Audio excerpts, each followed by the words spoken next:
A man walks off on a football pitch in New Jersey, crying. He says 6 words. I started here, I finished here. And 200 million people feel it like a death in the family. This is the story of Brazil. The country that doesn't play football, the country that is football. Welcome back to the World's Game, where we tell you stories behind the sport we love. Let's go back to the very beginning, 1894. A young man named Charles Miller steps off a ship from England. In his suitcase, 2 footballs and a rule book. That's it. That's how football arrived in Brazil. Within 50 years, it wasn't a sport anymore. It was a religion. And then came the day that the religion broke. July 16th, 1950, the World Cup finale, at home. In the brand new Maracanazo, nearly 200,000 people inside. Brazil needed only a draw against Uruguay. They lost 2-1. They call it the Maracanazo, and Brazil went silent. People mourned in the streets. And here's the part most fans don't know. Brazil didn't wear yellow back then. They wore white. After 1950, white became the color of a heartbreak. So a newspaper held a contest. Design us a new shirt using the colors of the flag. The winner was a 19-year-old illustrator named Aldrius Schley. His design, a yellow shirt with a green trim. The most famous jersey in football was born from the worst day in Brazilian history. And in that yellow shirt, everything changed.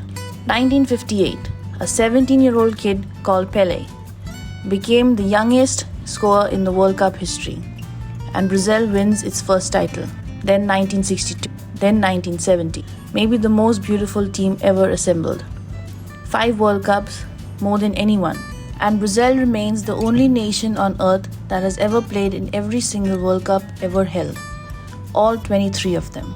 But to understand Brazil, forget the trophies for a second. Football there isn't played in academies. First, it's played barefoot on beaches, in alleyways, on concrete courts with a ball of tape. They call it Pelada. It's where the magic comes from.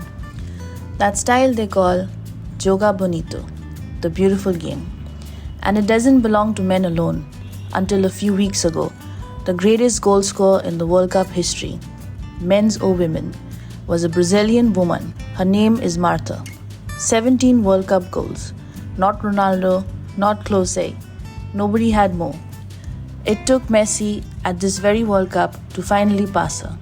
Think about that. Which brings us to now, because the present hurts. In 2014 at home, Brazil lost a semi-finale 7-1 to Germany. The Minerazo, a new word for a new wound. It's been 24 years since the last title in 2002, the longest drought in their history. It got so desperate that Brazil did something they never had done. They hired a foreign coach, Carlo Ancelotti, the first outsider ever to lead the Seleção. And last week, Norway ended their World Cup in the round of 16. Neymar, the man who passed Pelé as Brazil's all-timer top scorer, walked off in tears and told the cameras it was over. The newspapers were brutal. The country was broken, again.